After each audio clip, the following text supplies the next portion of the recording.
Welcome to the Streets and People podcast presented by Get Around Cabo Car Free.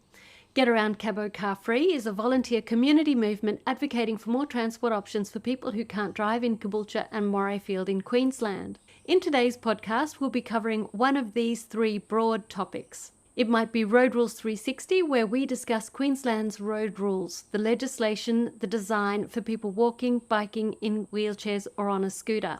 It might be Not Everyone Drives, where we chat with people whose transport options don't include a car in a car-dependent society. And it might be People and Projects, where our conversations are with people working on a specific aspect of inclusive transportation. So today we're doing one of our People and Projects episodes. I am very lucky to have with me in the studio Rod King, who's in the UK. And I'll tell you a little bit about Rod in a minute. Before I do, I want to acknowledge that I'm calling on the country of the Gubbi Gubbi people and respecting the excellent way that the people have cared for the country here for those 65,000 odd years. And we are such newcomers in this space. I wanted to say thank you to the people for caring for our country, and thanks to Rod for caring for our community. What I know about you, and it's really, I know almost nothing about you except your wonderful Facebook posts called 20's Plenty. It's about making our road speed safer. So I just reached out to Rod, who was super kind, and said he would come on the show. I thought it would be really nice to hear about what's gone well in that campaign, what the campaign is about, how you came into it. Let's just start the conversation and see how we go. That's great. I'm delighted to be helping and taking part, so thank you. What made you interested in road speeds? What's your background? My background, when I was really young, I studied to be an automobile engineer and actually spent several years designing trucks at Ford Motor Company. I guess I went through my 20s, 30s, 40s, just like anybody else, going around using their cars, raising a family, etc. Around about 1997, 1998, I started to do a little bit of cycling again. And each year I took about 10 days off to go on a cycle tour, just on my own, heading out. And I visited different places, once around Ireland, once around the Western Isles of Scotland. In 2004, I think it was, I decided, well, we've got a twin town. The place which I live is Warrington in the northwest of England. It has a twin town in Germany, Hilden. I'd heard that 23% of trips within the town were by bicycle. And I thought, well, that's interesting. In the UK, we've been starting to build some cycle facilities. I thought, well, what I'll do is go across there and see what sort of facilities they have. So I duly cycled across England and then caught the ferry and through the Netherlands to Hilden. To my surprise, I found that they didn't have any cycle facilities at all. They had nothing. But what they'd done in the early 1990s, they'd set a 30 kilometres per hour limit for the whole town. They also decided that as all of their streets were now 30 kilometres per hour, if it was a one-way street, they could keep that as two-way for cyclists. And this was the foundation of their walking and cycling strategy. Together with about 25% of people using public transport, it meant that for every 100 people moving around in Hilden, they had about 40 fewer cars on the road than we did in Warrington. So I came back to England after that and I thought, well, why can't we have that in Warrington? So I started campaigning locally with our council. I was told it wasn't possible due to various regulations, etc. So I started to understand those regulations and made the case for 20 mile an hour. I made a little bit of noise nationally, I think, in that with walking and cycling groups. I guess I became a little bit of a nerdy expert on the subject, and more people were asking me questions about how they could make the case for 20 mile an hour as a default. And so in 2007, I set up 20's Plenty for Us as just a way of helping those communities who wanted 20 mile an hour as a norm for their streets. We gradually attracted local campaigns, and now we have 700, some 15 years later. The key to all of that is not the campaigning which I, or possibly the other members of the small team which we have, but the way we enthuse others, we empower others, we enable communities to understand the issues, because the real strength of 20's Plenty for Us is that there are tens of thousands of people within communities, not only in the UK, but around the world, say, hey, if we can actually just reset the speed at which the vehicles go in our communities, that will make it better for everyone. And that's the basis of our success. And of course, the other basis of that success is that it works. It reduces speeds, it reduces casualties, it makes it more pleasant for walking and cycling, it's better for public health. health, it's better for child mobility, it's better for elderly mobility. Once you do it, there are a lot of gains for everyone. The reality is that the number of vehicles on our roads in communities, it makes little difference to average travel times, because we've realized that our travel times are most affected by how long we're stopped at junctions or traffic lights or congestion or whatever. So it's a big win with very few downsides. So that's very interesting that you actually just became a super nerd of the road rules. And the reason why I find that super interesting is we've got a couple of different types of episodes. And one of the topics that we talk about is the road rules for bike riders. And I've got a Department of Transport, a retired gentleman now, who we stepped through all the legislation. So he knows all the legislation, all the road rules for Queensland. You've inspired me to go, all right, John, how are we going to do this? How are we going to change the road speeds so that they can be safer? Because that sounds like once you go in and you delve into the legislation, you can start putting forward some good arguments. You have already inspired me, and we are just a few minutes into the podcast. So thank you very much. It's interesting that, because this is all about empowerment. It's not good enough to actually express the desire for lower speeds and lower speed limits. You have to enable campaigners to understand the issues, understand the science, understand the research, understand the legislation, understand the political context which you're working, and most of all, understand about activism. So much of campaigning for better streets is about understanding who you need to influence, how you can influence them, what are the best ways, how you can show that support, how you can link it to outcomes which are beneficial. In all of these things, the more you can empower communities with those skills, then the more successful they will be.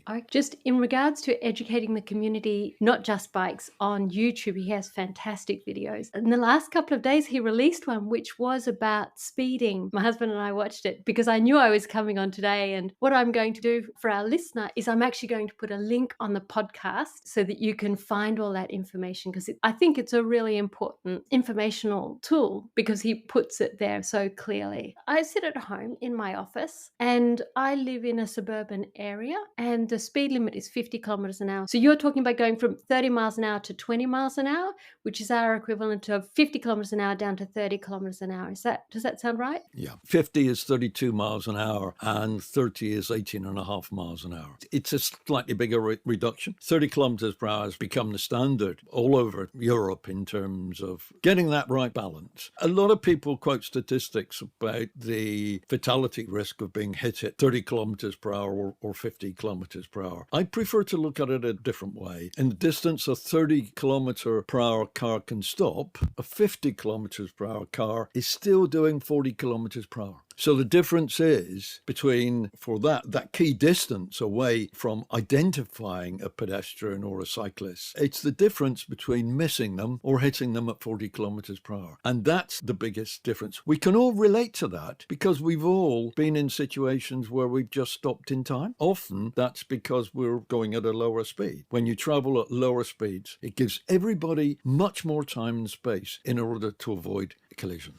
Yesterday morning, also to prepare for today's interview, I sat out in my front yard and I've got a Bushnell speed gun. What was very interesting sitting in my front yard with the speed gun, one of my neighbors is a lovely elderly gentleman. He's such a sweetie, and he goes, "Oh, what are you doing?" And he's very curious, asked very gently, and then he told me about the garage sale around the corner. And then somebody else a little bit later on is like, "What are you doing?" And she actually lives 20 meters down, but she drove past and then she pulled back out and she yelled at me from her big, what we call an SUV. So it's a big sort of truck-like thing. And she's intimidating down at me and she's going, "You're threatening with your speed gun." And I was thinking, well, you're actually quite threatening me with this kind of language. And I just explained that we've got a pedestrian safety group. I was just measuring the speeds because I wanted to find out what they are for my own benefit. And she didn't believe me. "You're not sending it off to anybody." Well, no, I'm just recording for my own benefit. I decided after that interaction that I better stop because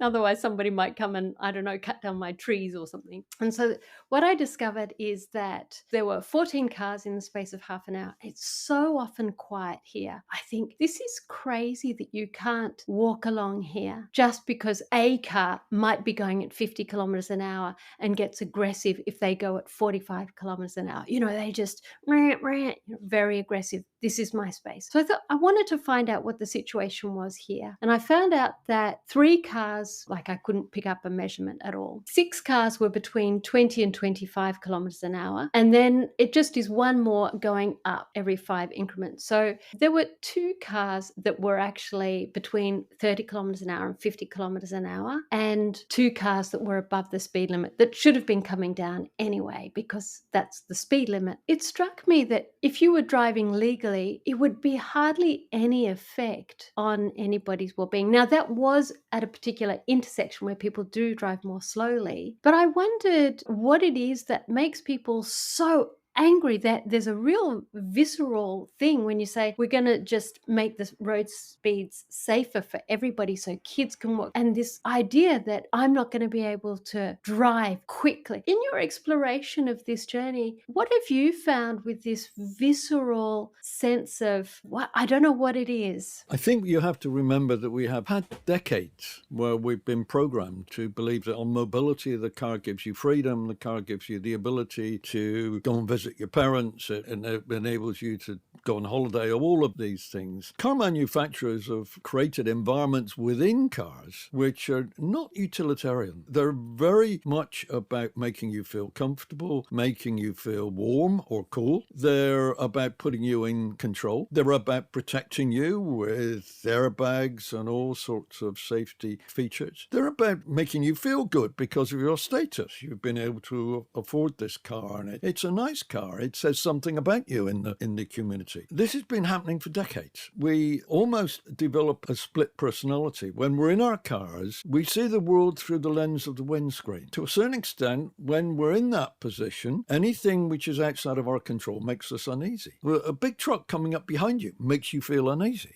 What happens is that when people are faced with that prospect, someone's going to change what you're allowed to do, hey, that is going to affect me. And for some people, it affects them more than others. They have more of their own, if you like, well-being invested in that motor vehicle and the concept of motorism. I always say that if you want to understand what 50 kilometers per hour feels like, don't judge it by what it's like behind a steering wheel. Get out onto the side of the road. Crouch down so that your head is at the same height as an 8-year-old. And then see what it's like with an SUV or a truck going past at 50 kilometers per hour. And suddenly it becomes a very scary place. What happens in society as the concept of slower speeds is debated is you're converting more and more people to take that view through the lens of an 8-year-old rather than the lens of the car driver.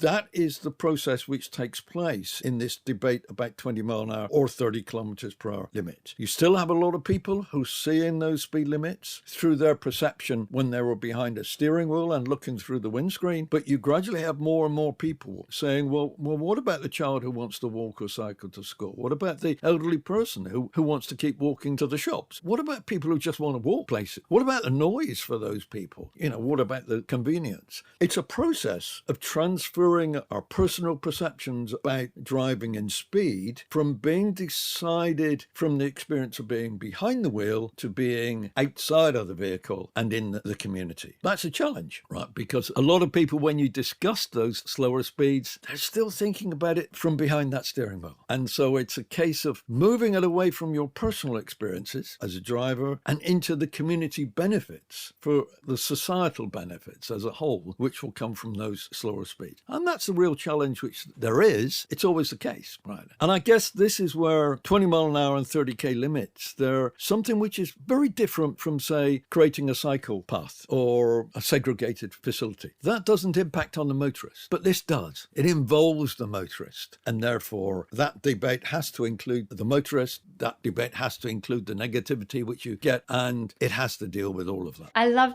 having a conversation with people who really know what they're talking about and they're really passionate because it always triggers 100 different ideas. I go to stalls to talk about Get Around. And I wonder if I could get some cardboard or perspex or something like that and get a thing which says, okay, this is the height of an 8-year-old, and get it some sort of cardboard model of an SUV next to it and just go, now stand in front of that. And I could take it to the stalls and go find out what it's like to be on the outside of an SUV as an 8-year-old. And just to start the conversation, have you ever done those sorts of things? And if so, what has the experience, what was it like for you? I think things like that, which not shock people, but allow people to take that different perspective, are very important, right? It's taking politicians and asking them to crouch down to the level of an 8-year-old and then tell you that 50 kilometers per hour isn't scary, right? Another thing which we've done quite often is to have those stopping distances and actually pace them out. I mean, you can do that in the school grounds or wherever. So you pace out the different distance for a vehicle to stop at 30 and you pace out the distance for a vehicle to stop at 50 kilometers per hour. So things like that do make a difference in jolting someone from, again, behind the steering wheel view to the view of others. Another thing is try crossing the road, not as you would normally cross the road with a bit of pace and hurrying when you're walking. Do it at the speed which a disabled person might walk across the road, or an elderly person. Try crossing the road slowly and then see what it's like. Because these are the realities of people who are trying to get around your community without a car. As an able-bodied person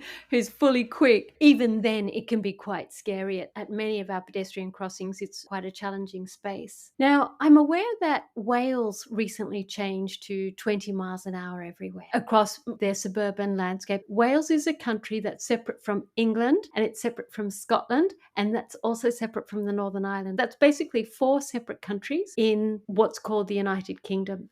I think a little bit of history, if I can go back. There was a changing the UK guidance from the UK government on setting local speed limits. In the UK, we have a national default of 30 miles per hour wherever there is street lighting. If there's street lighting within 180 metres intervals, then it gets a 30 mile an hour. There was a change in the guidance in 2006. Before that, it was advised that you could only set a 20 mile an hour limit if the 85th percentile was below 24 miles an hour. In 2006, that was changed to say, well, you can set a 20 mile an hour limit if the mean speed is below 24 miles an hour. Now, remembering this is guidance, this is not actually legislation. There is a difference there. A town of Portsmouth, the council there, had a number of fatalities on a particular road, and they thought, well, okay, we can use this changing guidance to set a 20 mile an hour limit for most of our roads, because most of them were worthy of a 20 mile an hour limit, so they did that. That was followed by other towns doing the same. Oxford did it. The London Borough of Islington changed it. The next one, I think, was the town where I was campaigning, Warrington, in the northwest. So gradually there were more and more local authorities. They couldn't change the default. What they had to do was change individual roads, but they were changing most roads to 20 miles an hour. There's been that sort of process has been carried on in communities, certainly across England and across Scotland, where local authorities of around about 200,000 people were setting 20 mile an hour for most roads. There was another change in guidance in 2013, which made it easier as well. And by about 2018, there were about 18 million people in England who were living in local authorities where 20 mile an hour had been set for most urban and village roads. In Wales, they have mainly put 20 mile an hour outside of schools. There is this thought, by the way, that, okay, you need 20 mile an hour slower speed limits outside of schools because there are children. We argue that the opposite is the case, because actually 20 mile an hour limits just around schools don't help very much, because as soon as you're 100 metres down the road, you have a big sign which says go 50% faster. Right? So it doesn't really address the total journey of children from walking from their home to school. So the situation in Wales was there are quite sparse 20 mile an hour limits around the country. And there was a change in the legislation for Wales as a country, right, in 2018 2018, which allowed them to set a national speed limit for urban areas. That same legislation went to Scotland as well. So as part of that devolution powers, Wales had the ability to set its national default speed limit. They asked us to get involved. We were seeing politicians and community leaders and Welsh institutions about the possibility of using this to set 20 mile an hour as the default for roads with street lighting, and then the local authorities set exceptions where 30 miles per hour would be maintained. That went through. It came to fruition in 2022 when the legislation was passed to change the national speed limit for roads which had lighting and were restricted roads. That happened on the 17th of September 2023, and now I think it's 37% of the Welsh road network has a 20 mile an hour. So when you say 37% of the road network, do you mean including motorways, or do you mean just on suburban streets? Do you mean the total road network? The total road network. Most of the 30 mile an hour roads, which there were, which was around about that 39%, were changed to 20 mile an hour. If you could just explain the 85th centile, because not everybody will know what that is. So road speeds are calculated with what's called the 85th centile. It would be helpful to describe that. Yeah, road speeds can be measured in a number of different ways. And what you're looking to do is to get the scale of speed on a road. One thing which you can do is measure the mean speed, which is obviously the average.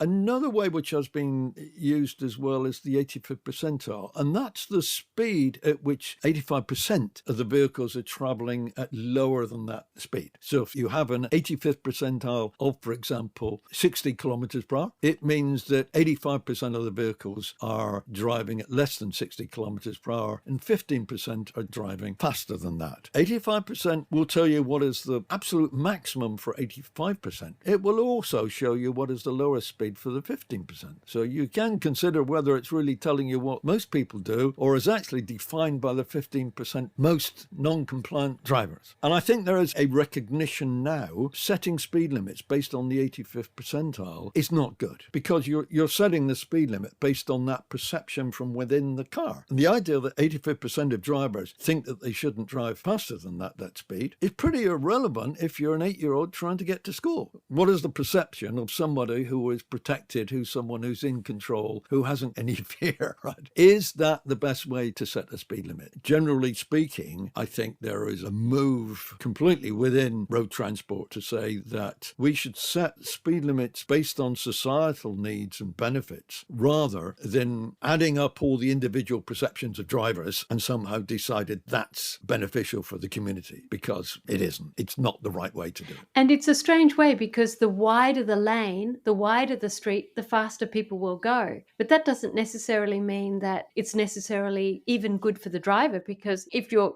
going that speed and somebody comes out or a telegraph pole or something happens, you've got suddenly lots of cars banked up for some reason, then bam, that's a pretty high speed to be going, which may or may not be appropriate. I was thinking about what they call a strode. We have a lot of them here in Australia, which is basically a small little street which has got lots of shops on it, which has been widened and widened and widened. But it's got lots of driveways, lots of entry points, lots of traffic lights. People hate them. It doesn't matter whether you're a pedestrian, a cyclist, or a driver.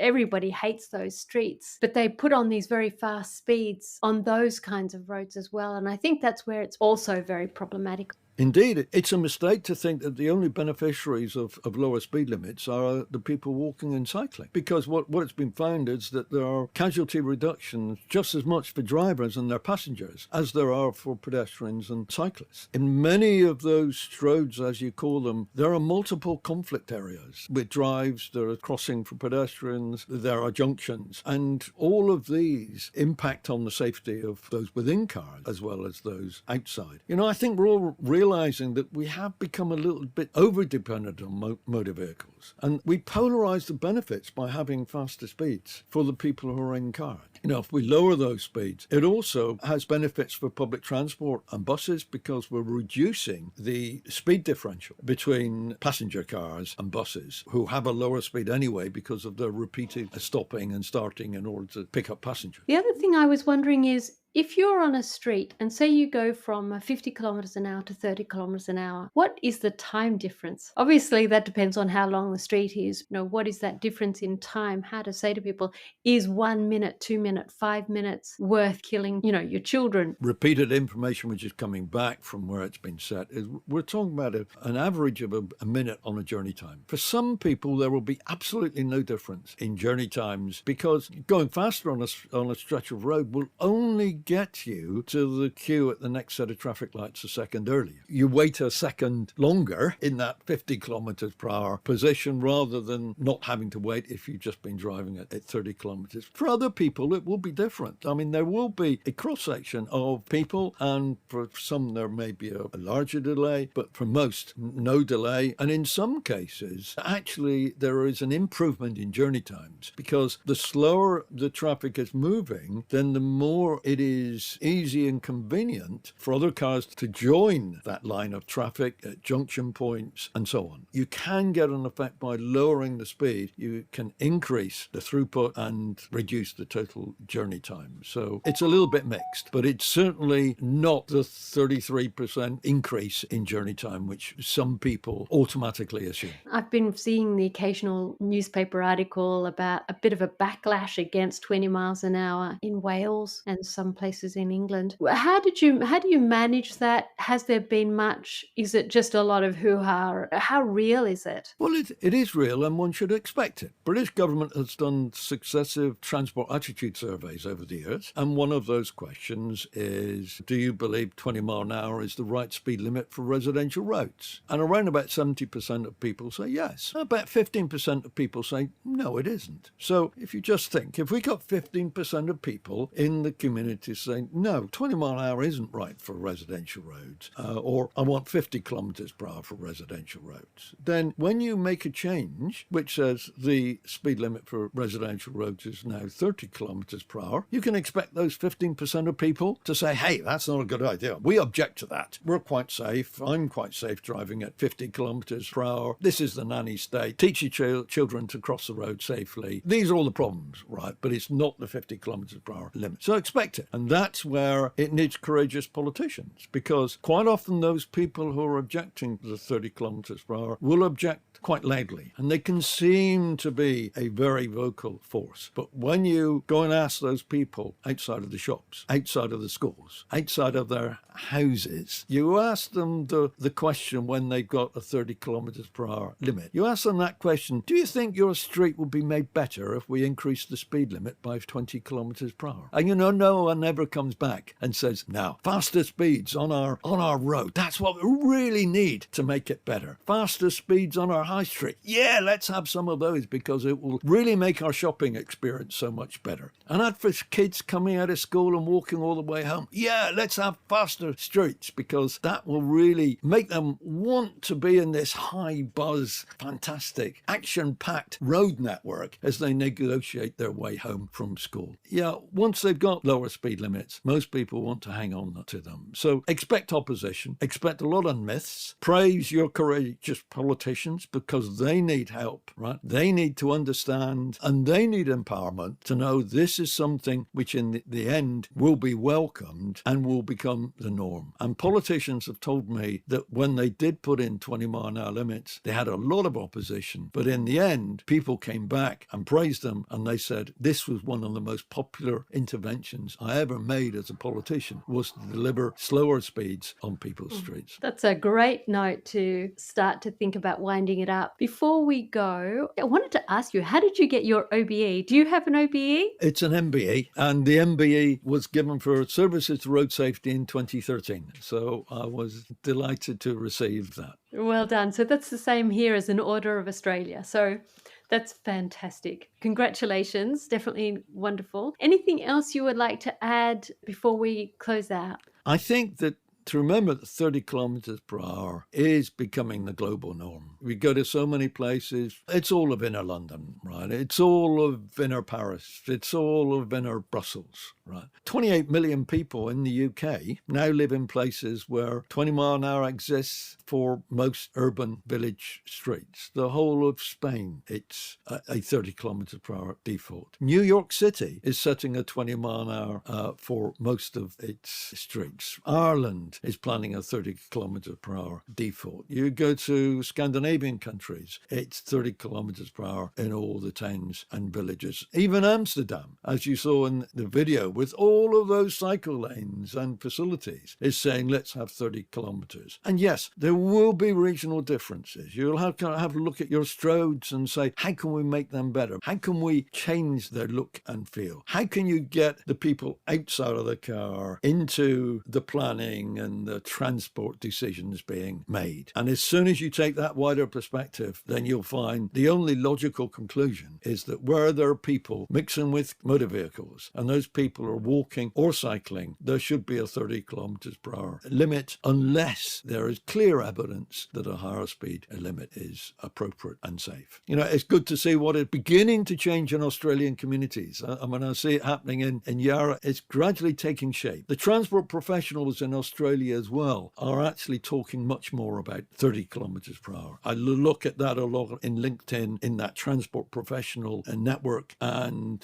30 kilometers per hour is being not only talked about, but being planned as well. So yeah, I wish you every luck. And remember, you have peaceful streets to gain. You have better streets to gain, right? And it'll be a big one. Yeah, so just for our listener, it's Melbourne, which is starting to get some 30 kilometre an hour street speeds. Up in Queensland, you know, there's a lot of stiffness about that concept from our politicians, but one step at a time. I know that inside our Department of Transport, there is a bit of a conversation about that. So yeah, I've had a great conversation. What would you like to add? I think, yes, link up with others. There is the 30 Please campaign in Australia. You know, that's important. We have lots on our website, by the way. We've got about 100 briefing pages on different topics around 20 mile an hour and 30 kilometers per hour. A lot of videos as well. All right, so please refer to those and keep up your good work, because it's possible, but it needs concerned citizens to actually go out there and get the streets which they deserve.